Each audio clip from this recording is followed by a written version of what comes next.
তো guys আপোনালোকৰটো viva হৈ গ'ল। ভাইভাৰ আপোনালোকৰ কাৰ কেনেকুৱা ৰিজাল্ট হ'ল মোক কমেণ্টত জনাবচোন পাৰিলে। আৰু আপোনালোকক কেইটামান কথা কওঁ আৰু লগতে মই মানে সিবাৰ যেতিয়া APL গৈছিলোঁ, APL ছুটি যাওঁতে মই কিছুমান কাম কৰি থৈ গৈছিলোঁ। কামবোৰ এতিয়া মানে কি হৈছে, মানে কাম মানে কি কেনেকুৱা ধৰণৰ গছপুলি চছপুলি ৰুইছিলোঁ, মানে সেইবোৰ এতিয়া ডাঙৰ হৈছে, দেখিয়ে ভাল লাগে। মই মানে এনেকুৱা যিকোনো মানে যিকোনো মানে গছ গছনি ৰুই কৰি মানে খুব ভাল লাগে। যেতিয়া তাত ফল এটা লাগে মানে বহুত ভাল লাগে। আৰু ঘৰলৈ আহিলোঁ, ঘৰলৈ অহাৰ পৰা মানে কি আজিকালি বিশেষ আগৰ নিচিনা নালাগা হ'ল। কিয়? কাৰণ যিবোৰ লগ আছিল চব নিজৰ তোমালোকৰ কামত গুচি গ'ল, মানে সকলোবোৰ কামত গুচি গ'ল। আৰু এজনো মোৰ লগৰে টমটম চলাই আছে, যিহেতু এতিয়া সিও নিজৰ ডিউটিত চব গুচি গ'ল। এতিয়া মানে গাঁৱত কোনো নাথাকে, আহোঁ ঘৰলৈ বুলি। মানে আগৰ নিচিনা ফিলিংছবিলাক নাহে, যেতিয়া লগ সমনীয়া যিমান আছিলে সেইবোৰ নাইকিয়া হৈ গ'ল দিনক দিনে।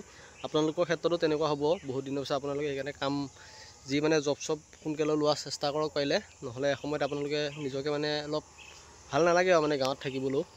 বাকী আপোনালোকক আজি মই যিখিনি মানে আপোনালোক খেতি কৰিছিলোঁ বুলি কৈছিলোঁ, খেতি যিখিনি মানে যেনে ভেন্দি গুটি আৰু হেৰি গুটি তেনেকুৱা লগাইছিলোঁ, আপোনালোকক দেখুৱাম কেনেকুৱা হৈছে। আপোনালোকে চাবহে, মই দেখুৱাই আছোঁ আপোনালোকক।